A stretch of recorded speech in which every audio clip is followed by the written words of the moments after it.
Shalom saudaraku yang dikasihi Tuhan, selamat pagi. Renungan hari ini diambil dari Matius pasal 6 ayat 33. Demikian firman Tuhan. Tetapi carilah dahulu kerajaan Allah dan kebenarannya, maka semuanya itu akan ditambahkan kepadamu. Ayat ini kalau kita lihat dimulai dengan kata tetapi, berarti ada kronologi yang sedang dijelaskan di atas. Kalau kita mau melihat berikut ayat ini menjelaskan atau dengan judul hal kekhawatiran.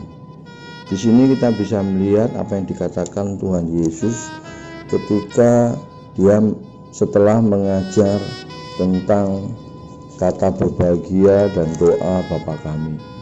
Di sini kita bisa melihat di ayat 25 dikatakan, karena itu aku berkata kepadamu, janganlah khawatir akan hidupmu, akan apa yang hendak kamu makan atau minum, dan janganlah khawatir pula akan tubuhmu, akan apa yang hendak kamu pakai.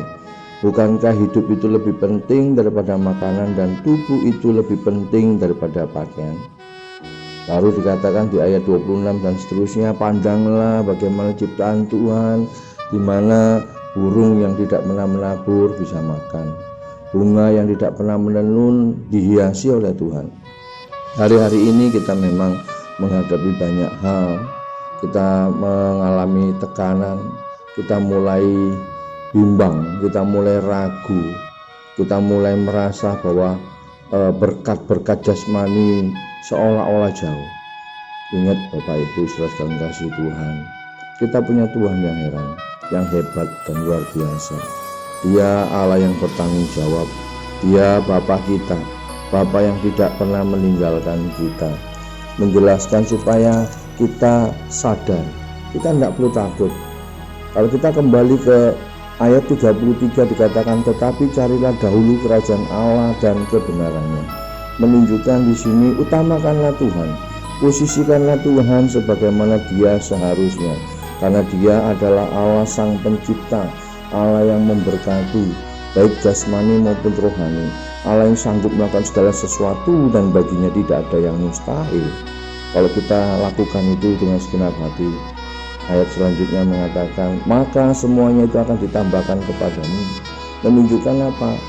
Kalau kita benar-benar menempatkan Dia sebagaimana adanya dan kebenaran firman itu nyata dalam kehidupan kita, percayalah, semuanya akan ditambahkan kepadamu. Berkat-berkat doa-doamu akan dijawab. Yakinlah kita punya Tuhan yang hebat, yang luar biasa, sehingga kita tidak perlu takut. Ya 34 jelas, sebab itu janganlah kamu khawatir akan hari esok, karena hari esok mempunyai kesusahannya sendiri. Kesusahan sehari cukuplah untuk sehari. Belajar, percaya, yakin. Karena apa? Dengan kita yakin dan percaya, menunjukkan bahwa kita punya iman, punya hubungan yang erat dengan Tuhan. Karena percaya dan yakin hanya bisa dipupuk dengan cara bangun hubungan terus-menerus dengan Tuhan, baca firman Tuhan, bangun pujian dan penyembahan, lakukan itu setiap hari. Yakinlah, percaya dan lakukan firman Tuhan, engkau akan melihat mujizat demi mujizat akan dinyatakan dalam hidup. Saya berkata demikian bukan karena saya yang berkata, karena Alkitab yang berkata. Jadi Bapak Ibu saudara sekalian kasih Tuhan, lakukan yang terbaik, jadilah pelaku firman, buatlah hati Tuhan senang, jadikanlah Dia sebagai Tuhan dan Raja kita. Maka yakinlah kita akan melihat mujizat demi mujizat dinyatakan, karena Dia adalah Bapa yang luar biasa, dan Bapa yang punya perencanaan yang luar, memberi yang terbaik buat anak-anaknya, sehingga kita tidak perlu takut, kita tidak perlu goyah, kita tetap yakin teguh mujizat akan terjadi pada saatnya, pada waktunya, dan Tuhan membuat segala sesuatu indah pada waktunya menurut kedaulatannya. Yakinlah apapun hari ini yang kau alami, percaya itu semuanya Tuhan sedang merenda sesuatu yang baik, yang luar biasa dalam kehidupanmu, yang nantinya kau akan mengerti dan kau akan yakin dan kau akan bangga punya Allah seperti Yesus yang luar biasa.